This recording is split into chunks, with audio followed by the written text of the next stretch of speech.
आपका स्वागत है। After becoming financially free they offer their loyalty के पार्ट 7 में। इतनी तेजी से बदली। एक लड़का लिंगांग याओ को कूदते हुए देखता है और जिज्ञासा से पूछता है, लिंशा, मैसेज में क्या था? लिंशा कांपते हुए जवाब देता है, कुछ घर पे आ गया है। सॉरी भाई, आज तुम्हारे साथ दारू नहीं पी पाऊंगा, अगली बार मिलते हैं। शिंग हायाओ ये देखकर उठ खड़ा होता है और पूछता है, तू मेरा कजिन नहीं है क्या? हुआ क्या है? गुस्से में वह पलट कर कहता है, मत पूछ, तू भी जा, तेरे मम्मी पापा तुझे ढूंढ रहे हैं। चियाओ हैरानी से जवाब देता है, क्या बात कर रहा है? उन्होंने तो मुझे कॉल ही नहीं किया। लिगुआंग याओ ने चेन युआन को गुस्से से घूरा और सोचा, ये मेरा कजिन है और सिचुएशन समझ ही नहीं रहा। छोड़ यार, मैं इससे बहस नहीं कर सकता। लेकिन वो कुत्ता चेन्नन, उसके पास इतना पैसा था तो टैक्सी ड्राइवर बनकर नौटंकी क्यों कर रहा था? सारा ध्यान खुद पे खींच लिया। हरामी। और उस न्यूब को तो कुछ समझ ही नहीं आया जब उसने उसे पहले पूछा था।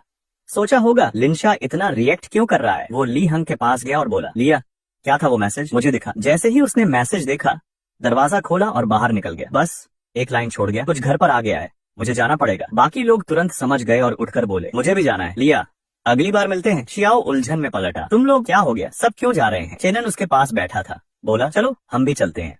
शियाओ अब भी उलझन में। चेनन से पूछता है, तूने क्या कहा? तुझे कैसे पता? सब ट्रांसफर मैसेज देख रहे थे, तूने तो देखा भी नहीं। चेनन ने आखिरकार राज खोला। चेन युआन ने मुझसे कल एक मैकलारेन बुक की थी, पूरा पेमेंट एडवांस में दे दिया। ये सुनकर वो दंग रह गया। उसका हाथ पकड़कर बोला, सच में? तू मजाक तो नहीं कर रहा? चेन ठंडे स्वर में बोली, मैं तुझसे झूठ क्यों बोलूंगी, मेरे पास उसकी कार खरीदने का कॉन्ट्रैक्ट है। वो चिढ़ गया, बोला, ना, मैं तुझे ब्लेम नहीं कर रहा, लेकिन अगर तू ऐसे अमीर लॉन्डो को जानती है तो मुझे पहले ही बताना चाहिए था। ये तेरी गलती है। चेनन ने उसका हाथ झटक दिया और तीखे स्वर में कहा, अगली बार क्या? शियाओ, अब मुझे समझ आ गया कि तू कैसा इंसान है। मान ले, मैंने तुझसे मिलकर गलती की, अब से मुझे कॉल मत करना। Scene change. वीआईपी रूम के अंदर ली हंग बैठा, चेनन के कंधे पर हाथ रखा और कहा, अगर मुझे पता होता कि तू इतना अमीर है तो मैं ये पार्टी ही ना रखता, पूरा पैसा वेस्ट हो गया। चेनन ने एक ग्लास में वाइन डालते हुए कहा, अब तो तुझे पता चल गया, वो सब लड़के भरोसे लायक नहीं है। खेलने के लिए ठीक है, लेकिन जब काम की बात आती है सब फेल। चेन युआन मुस्कुराया और बोला, अपने उस शांत बार खोलने के आइडिया के बारे में बताना। चाहे मैं एक छोटा शेयर होल्डर हूँ, लेकिन प्लानिंग में तो पार्ट लेना ही पड़ेगा। ली युंग ने उजले चेहरे से हामी भरी। ठीक है, पहले तुझे प्लान समझा देता हूँ। अगले आधे घंटे में चेन युआन और ली युंग ने बार की डेकोरेशन और ऑपरेशन की डिटेल्स पर लंबी बात की। फिर युंग ने माथा पकड़ लिया और चौंकते हुए बोला, कमाल है यार, तू तो सच में जबरदस्त निकला। यूनिवर्सिटी जाना बेकार नहीं गया तेरा। चेनन ने अंगड़ाई ली और बोला, इसे कहते हैं बिजनेस जीनियस, लेकिन मैं हर दिन बार पर नहीं बैठ सकता और तेरे लिए भी मुश्किल है, इसलिए स्कूल के पास ही स्टोर ढूंढना पड़ेगा। ली युंग तुरंत बोला, जैसा तू कहे वैसा ही होगा। एक घंटे बाद चेन्ना का मैसेज आया, भाई चेन, आपने जो कार बुक की थी वो स्टोर में पहुंचने वाली है, शुक्रवार को आखिरी पेमेंट करके ले सकते हैं। चेनन को एक आइडिया आया, उसने रिप्लाई किया, कोई जल्दी नहीं, कल रात फ्री हो, कार को लेकर कुछ डिटेल्स पूछनी है। चेन्ना ने मैसेज देखा और सोचा, ये भाई चेन यानी चेन युआन। वो मुस्कुरा दी, अभी मीनू तो पैसा छापने की मशीन है, लेकिन लिमिटेड, पूरा फायदा उठाने के लिए हर एंगल से एक्सपैंड करना पड़ेगा। वैसे भी चेन्ना की शक्ल और फिगर दोनों टॉप लेवल के हैं, ऐसे में उस पर खर्च करना घाटे का सौदा नहीं है। सोचते हुए उसने एड्रेस भेज दिया, कल टी रेस्टोरेंट, 4थी मंजिल, गुआ जिन शॉपिंग सेंटर। अगले दिन वो समय से पहले पहुंच गई। खिड़की के पास बैठी ठुड्डी टिकाई सोच रही थी, भाई चेन अभी तक नहीं आए, क्या मैं जल्दी आ गई? तभी एक तोंद वाला अंकल अंदर आया। उसे देखकर सोचा, चेन्ना यहाँ, और स्टोर की यूनिफॉर्म पहनी है। स्टोर में तो कभी मौका नहीं मिला इस लड़की से बात करने का, आज तो पकड़ ही लिया। उसने पलटकर पीछे वालों से कहा, तुम लोग कुछ और खा लो, मुझे एक जरूरी काम है। वो आदमी था चेन्ना के 4S स्टोर का जनरल मैनेजर जेन जिन्योंग। उसके पीछे वालों को बात समझ आ गई, बोले, प्रेसिडेंट जेन, आप जाइए, हम चलते हैं। जाते जाते वो आपस में बात कर रहे थे, तुम्हें लगता है चेन्ना प्रेसिडेंट जेन के लिए हाँ कहेगी? मुझे नहीं लगता, चेन्ना वैसी नहीं लगती।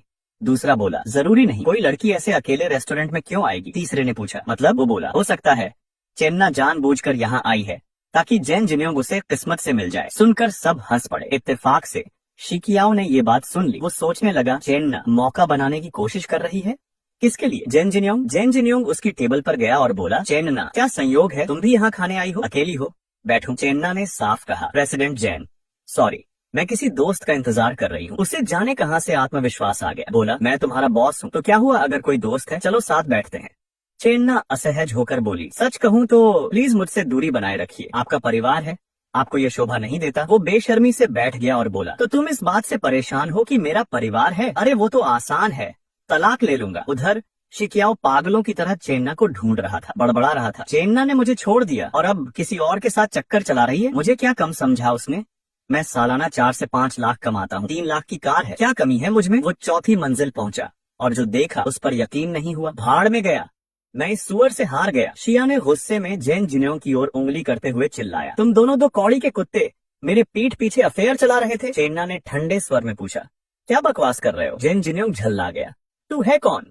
शिया चिल्लाता हुआ झपटा और उस बूढ़े पर मुक्का मारा। तू कौन है बे?